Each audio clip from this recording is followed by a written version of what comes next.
வணக்கம் மாணவர்களே, வேதியியல் தமிழுக்கு உங்களை வரவேற்கின்றேன். இன்று 11 மற்றும் 12ஆம் வகுப்பில் கொடுக்கப்பட்டுள்ள பெயர்வினை குறித்து பார்த்து வருகின்றோம்.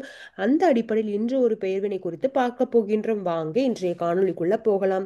இன்னைக்கு நம்ம என்ன பெயர்வினை குறித்து பார்க்க போறோம் அப்படின்னு பார்த்தீங்கன்னா, ஃபுடில் கிராஃப்ட் வினை பத்தி தான் பார்க்க போறோம். இந்த ஃபுடில் கிராஃப்ட் வினை வந்து ரெண்டு டைப்ல இருக்கு. ஒன்று ஆல்கலேஷன், இன்னொன்று அசைலேஷன். இன்னைக்கு நம்ம பார்க்க போறது ஆல்கலேஷன். முதல்ல ஃபுடில் கிராஃப்ட் ஆல்கலேஷன்னா என்ன அப்படின்னு பார்க்கணும். நீரற்ற அலுமினியம் ட்ரைகுளோரைடு முன்னிலையில் அனிசோல் மெத்தில் குளோரைடோட வினைபுரிகிறது அந்த ஃபுடில் கிராஃப்ட் ஆல்கலேஷன். இது ஆங்கிலத்தில் எவ்வாறு சொல்லலாம் அப்படின்னு பார்த்தீங்கன்னா, anisole undergoes Friedel craft alkylation reacts with methyl chloride in the presence of anhydrous aluminum trichloride as a catalyst. இப்போ இந்த ஃபிடில்கிராஃப்ட் அல்கலேஷனோட பொதுவான ஸ்கீம் வந்து பார்க்க போகிறோம். அனிசோல் மெத்தில் குளோரைடோட அன்ஹைட்ரஸ் அலுமினியம் ட்ரைக்ளோரைடு முன்னிலை வினைபுரியும் போது நம்மளுக்கு 2-மீத்தாக்சிடொலுவின் மற்றும் 4-மீத்தாக்சிடொலுவின் அப்படிங்கிற ரெண்டு ப்ராடக்ட் கிடைக்குது. ஒன்று வந்து முதன்மை விளைபொருளாகும், அதாவது 4-மீத்தாக்சிடொலுவின் முதன்மை விளைபொருளாகவும் 2-மீத்தாக்சிடொலுவின் வந்து குறைந்த அளவு விளைபொருளாகவும் நம்மளுக்கு கிடைக்குது. இப்போ இந்த வினையில வந்து கார்பன் டைசல்ஃபைட் வந்து ஒரு கரைப்பானாக, அதாவது ஒரு சால்வெண்டாக செயல்படுது. இங்க வந்து அன்ஹைட்ரஸ் அலுமினியம் ட்ரைக்ளோரைடு பதிலாக நம்ம வந்து அயன் குளோரைடும் பயன்படுத்தலாம். இப்போ இந்த மெத்தில் குளோரைடுக்கு பதிலாக alkyl chloride, alkyl bromide, alkyl அயோடைடும் நம்ம வந்து பயன்படுத்தலாம். இப்போ உங்களுக்கு ஒரு சந்தேகம் வரலாம்.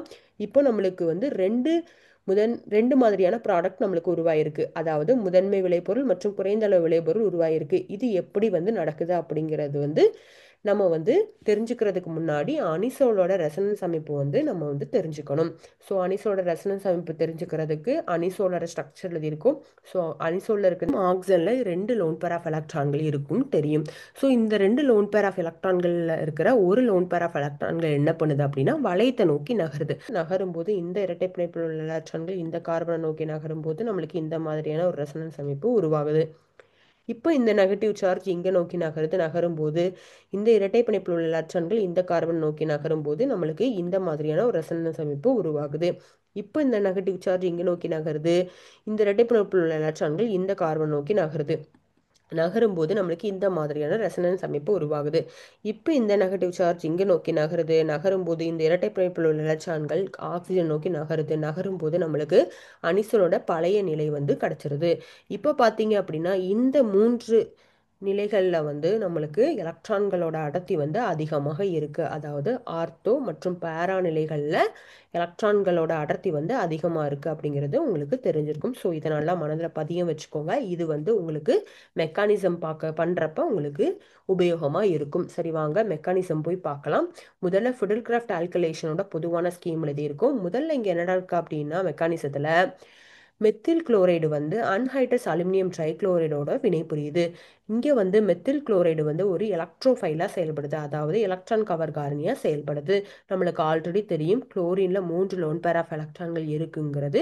இப்போ இந்த குளோரினில் இருக்கிற 3 லோன் பேர் ஆஃப் எலக்ட்ரான்கள் வந்து ஒரு லோன் பேர் ஆஃப் எலக்ட்ரான் வந்து அலுமினியம் ட்ரைக்ளோரைடு கூட வினைபுரியும் போது நம்மளுக்கு இந்த மாதிரியான ஆக்டிவேட்டட் எலக்ட்ரோஃபைல் உருவாகுது. அதாவது என்ன நடக்கும் அப்படின்னு பார்த்தீங்கன்னா, இங்கே இருக்கிற குளோரினில் இருக்கிற ஒரு லோன் பேர் ஆஃப் எலக்ட்ரானை வந்து அலுமினியத்துக்கு கொடுக்கறதுனால அலுமினியம் வந்து நெகட்டிவ் சார்ஜை பெறுது, குளோரின் வந்து பாசிட்டிவ் சார்ஜை பெறுது. ஸோ இந்த குளோரின் பாசிட்டிவாக இருக்கிறதுனால இந்த மெத்தில் குரூப்பில் இருக்கிற இந்த கார்பன் வந்து தாங்கிட்ட எலக்ட்ரான்கள் கம்மியாக இருக்கிற மாதிரி ஃபீல் பண்ணுறதுனால நம்மளுக்கு வந்து இது வந்து கார்பன் நேர அயனியாக வந்து இங்கே மாறுது. இப்போ இதை நல்லா புரிஞ்சுக்கணும் அப்படின்னா, உங்களுக்கு இந்த கார்பனுக்கும் இந்த குளோரினுக்கும் இடையில பிணைப்பில் உள்ள எலக்ட்ரான்கள் என்ன பண்ணுதுன்னா குளோரின் நோக்கி நகரும் போது நம்மளுக்கு இந்த மாதிரியான ஒரு கார்பன் நேர அயனி மற்றும் அலுமினியம் Cl4- நம்மளுக்கு கிடைக்குது. இது வந்து ஒரு செயல்படுத்தப்பட்ட எலக்ட்ரான் கவர் காரணி. இதுதான் வந்து இந்த வினையில ஈடுபடுது. இப்போ முதல்ல வந்து நம்ம பார்க்கணும், நம்மளுக்கு உருவாயிருக்க முதன்மை விளைபொருள் வந்து 4-மீத்தாக்சிடொலுவின். ஸோ இது உருவாகணும் அப்படின்னா எந்த ரெசனன்ஸ் அமைப்போட வினைபுரிஞ்ச இது உருவாகுது அப்படிங்கிறத நம்ம பார்க்கணும். ஸோ ரெசனன்ஸ் அமைப்பு உங்களை மனதில் பதிவுக்கு சொன்னல, ஸோ அதை பார்த்துக்கலாம்.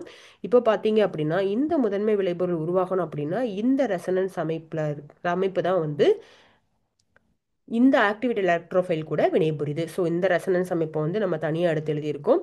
ஸோ இந்த ரெசனன்ஸ் அமைப்பு வந்து இந்த ஆக்டிவேட்டட் எலக்ட்ரோஃபைல் கூட வினைபுரியுது. இந்த நெகட்டிவ் சார்ஜ் என்ன பண்ணுது அப்படின்னா இந்த கார்பனை போய் தாக்கும்போது இந்த கார்பனுக்கும் குளோரினுக்கும் இடையில பிணைப்பில் உள்ள எலக்ட்ரான்கள் உடஞ்சு குளோரின் நோக்கி நகரும்போது நம்மளுக்கு இந்த மாதிரியான ஒரு இடைப்பொருள் உருவாகுது. இப்போ என்ன நடக்கும் அப்படின்னு பார்த்தீங்கன்னா, AlCl4 மைனஸ்ல இருந்து ஒரு Cl என்ன பண்ணுது அப்படின்னா, இந்த ஹைட்ரஜனை போய் எடுத்துக்குது. எடுக்கும்போது இந்த ஹைட்ரஜனுக்கும் இந்த கார்பனுக்கும் இடையில பிணைப்பில் உள்ள எலக்ட்ரான்கள் என்ன பண்ணுது அப்படின்னா, வளையத்தை நோக்கி நகருது.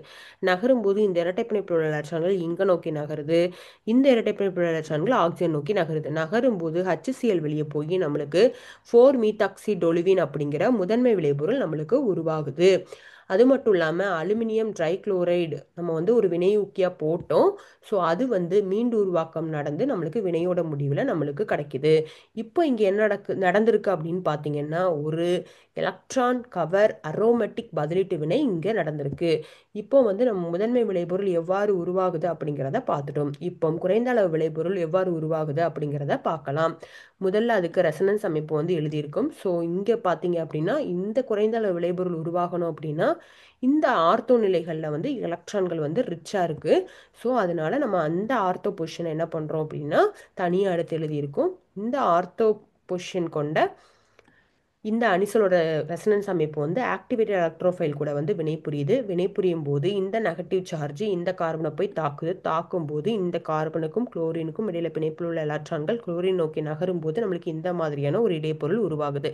இப்போ என்ன ஆகுதுன்னா, இந்த AlCl4 மைனஸ்ல இருந்து ஒரு Cl என்ன பண்ணா இந்த ஹைட்ரஜனை போய் எடுத்துக்குது. எடுக்கும்போது இந்த ஹைட்ரஜனுக்கும் இந்த கார்பனுக்கும் இடையில பிணைப்பில் உள்ள எலக்ட்ரான்கள் வளையத்தை நோக்கி நகருது. நகரும் போது இந்த இரட்டை பிணைப்பில் உள்ள எலக்ட்ரான்கள் ஆக்சிஜன் நோக்கி நகருது.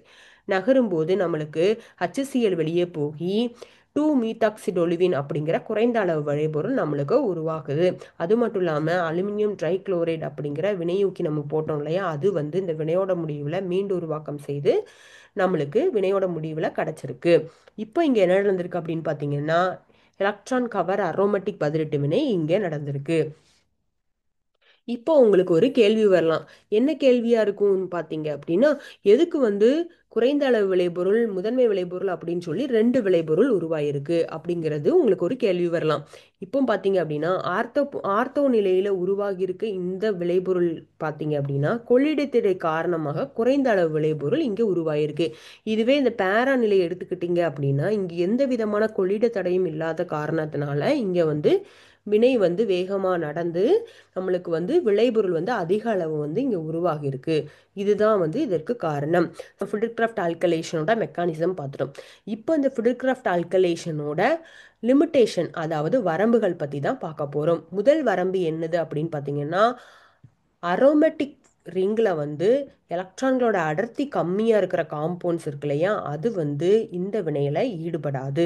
அதாவது உதாரணம் பார்த்தீங்க அப்படின்னா நைட்ரோபென்சின், அதாவது அரோமேட்டிக் வளையத்தில் ஒரு எலக்ட்ரான் விட்ராயும் குழு இருந்தது அப்படின்னா அது வந்து இந்த வினையில் ஈடுபடாது. இப்போ வந்து இன்னொன்று அனிலின் மற்றும் அனிலின் டெரிவேட்டிவ்ஸும் இந்த வினையில் ஈடுபடாது. அதாவது அனிலின் வந்து அலுமினியம் ட்ரைக்ளோரைடோட வினைபுரியும் போது நம்மளுக்கு இந்த மாதிரியான ஒரு இடைப்பொருள் உருவாகும். இப்போ இங்கே வந்து நைட்ரஜன் பாசிட்டிவாக இருக்கிறதுனால வளையத்துக்குள்ளே இருக்கிற இந்த எலக்ட்ரான்கள் எல்லாத்தையுமே தாம் பக்கம் இழுக்கிறதுனால வளையத்துக்குள்ளே இருக்கிற, அதாவது அரோமேட்டிக் ரிங்குக்குள்ளே எலக்ட்ரான்களோட அடர்த்தி கம்மியாக இருக்கிறதுனால இது வந்து இந்த வினையில் ஈடுபடாது. இந்த 2 லிமிட்டேஷன்ஸோட மிக முக்கியமான ஒரு லிமிட்டேஷன் என்ன அப்படின்னு பார்த்தீங்கன்னா, இந்த வினை நடக்கும்போது என்ன ஆகுதுன்னா ஓவர் அல்கலேஷன் வந்து இங்கே நடக்குது. அதாவது மல்டிபிள் அல்கலேஷன் நடக்குது. அதுவே இந்த வினைக்கு வந்து மிக முக்கியமான லிமிட்டேஷனாக இருக்குது.